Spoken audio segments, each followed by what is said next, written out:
आवाज़ को समय देने के लिए। सर, सबसे पहले इस क्वार्टर में आपकी वॉल्यूम और वैल्यू ग्रोथ कितनी रही? रॉ मटेरियल के प्राइसेस का भी इम्पैक्ट देखने को मिला। आपने कितना प्राइस हाइक लिया और आगे चल के आप कितना और प्राइस हाइक लेंगे अपने मार्जिन्स को मेंटेन रखने के लिए? क्योंकि इस क्वार्टर में तो आपके मार्जिन्स फ्लैट रहे हैं, लेकिन अभी भी देखें तो क्रूड 85 के पास आपको कारोबार करते हुए नजर आ रहा है। सर, आउटलुक क्या रहेगा FY 27 के लिए? Thank you. Good morning.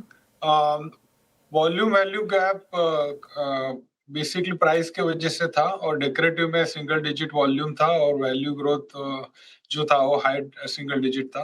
Industrial में डबल डिजिट ग्रोथ थी, और उसमें प्राइस इंक्रीज अभी पूरी तरह से आया नहीं है। निगोशिएशंस काफी हद तक चल रहे हैं। किसी अकाउंट ने प्राइस इंक्रीज दी, बट बाकी लोगों का प्राइस इंक्रीज अभी भी डिस्कशन चल रहा है। Q2 में वी आर एक्सपेक्टिंग कि काफी हद तक प्राइस इंक्रीज इंडस्ट्रियल में भी क्लोज हो जाएगा। इंडस्ट्रियल का प्राइस इंक्रीज जब क्लोज होता है तो विद इफेक्टिव दिया जाता है, तो दैट मीन्स अप्रैल से भी काफी कस्टमर्स हमें प्राइस इंक्रीज देंगे, जिसका बेनिफिट हमें Q2 में आ सकता है। तो जो आप मार्जिन और जो प्रेशर इन्वेंट्री की वजह से आएगा Q2 में, because of high cost inventory जो अभी आएगी, that I think will able to offset as far as Q2 is concern.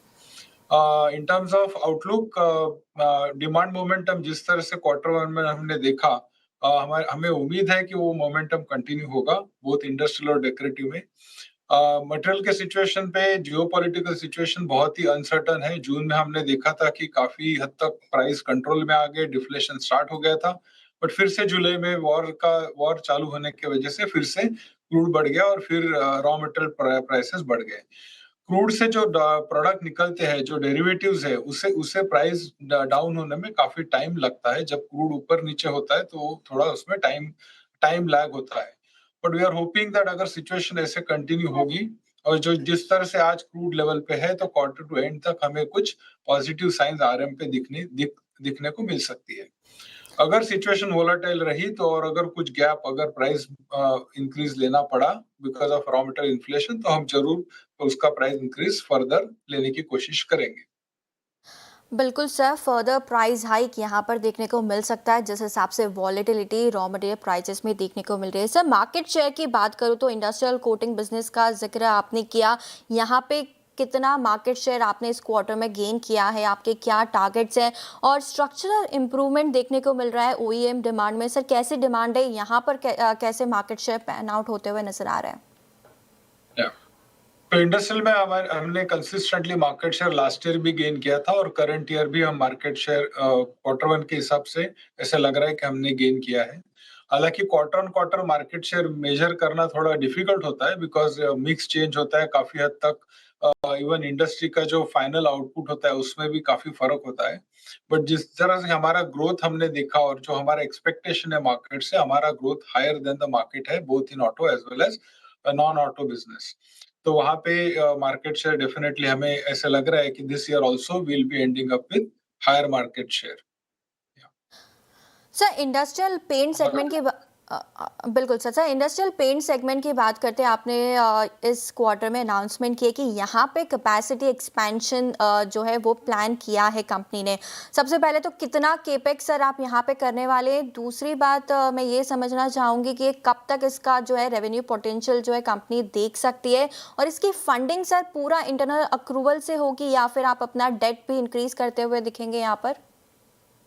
No, तो first of all total capacity एक आउटले जो हमारा होगा, कैपिटल एक्सपेंडिचर 600 करोड़ का हमने बोर्ड ने सैंक्शन किया हुआ है। इसका करीबन 66,000 मेट्रिक टन पर ईयर का कैपेसिटी जनरेट होगा। इसे आने में करीबन 2 साल लग जाएंगे, बिकॉज इंडस्ट्रियल प्लांट का टाइमलाइन बहुत लंबा होता है, इन्वेस्टमेंट्स एंड उसका जो डिजाइन होता है वो काफी इंट्रिकेट होता है, तो उसमें टाइम लगता है। और इसका रेवेन्यू ऑब्वियसली 66,000 मतलब टोटल 10% ऑफ आवर कैपेसिटी का हमारा एडिशनल इसमें पोटेंशियल है अभी फिलहाल जनरेट करने का। और ये जो कैपेसिटी हम इन्वेस्ट कर रहे हैं, इसमें काफी फ्रंटल इन्वेस्टमेंट है, बिकॉज जो स्ट्रक्चर क्रिएट किए जाएंगे दैट इज आल्सो सुटेबल कि हम एडिशनल कैपेसिटी आगे एट इंक्रीमेंटल कॉस्ट डाल पाएंगे, जो मेरे ख्याल से फर्दर 10% एडिशन कैपेसिटी और इंक्रीमेंटल कॉस्ट पे आएगा, जो depending on the market situation हम आगे डिसाइड करेंगे कब वो कैपेसिटी डालना होगा। बिल्कुल सर, आगे चल के आप डिसाइड करेंगे कि और कितना कैपेसिटी डालना है। लेकिन सर डेकोरेटिव सेगमेंट की बात करें तो यहाँ पर डिमांड ट्रेंड कैसे निकल के आ रहे हैं? काफ़ी कॉम्पिटिशन यहाँ पर देखने को मिलता है और यहाँ पे अगर प्राइस हाइक की बात करें तो आपने कितना लिया है और कितना आप इन्फ्लेशन के तौर पर यहाँ पे आगे चल के प्राइस हाइक देखने को मिल सकता है? फेस्टिव सीज़न भी आने वाला है तो उसको लेकर भी क्या डिमांड आउटलुक रहेगा? या so growth momentum quarter two में अभी जिस तरह से जुलाई गया इससे ठीक लग रहा है। आई थिंक डिमांड और ये बार फेस्टिव सीजन जो दिवाली मेनली होता है वो नवंबर में है, तो हमें काफी लंबा सीजन मिलेगा and I think compare to last year ये मेरे ख्याल से इंडस्ट्री के लिए ठीक होगा। प्राइस इंक्रीज की बात करेंगे तो टोटल प्राइस इंक्रीज 10% के करीब लिया गया है। उसका फर्स्ट क्वार्टर में करीबन 5.5 से 6% का इफेक्ट आया जो रियलाइज हुआ। और आगे चल के अगर सिचुएशन और अगर डिमांड करेगी तो 3 to 5% price increase rule out नहीं किया जा सकता है। बिल्कुल सर, तो फेस्टिव डिमांड भी उससे भी आउटलुक काफ़ी पॉजिटिव निकल के आ रहा है। डिमांड आउटलुक भी काफ़ी स्ट्रॉन्ग है और आपने कैपेसिटी एक्सपेंशन भी किया है। सर बहुत-बहुत धन्यवाद सीएनबीसी आवाज़ को समय देने के लिए and wish you all the best for the coming quarters and years sir.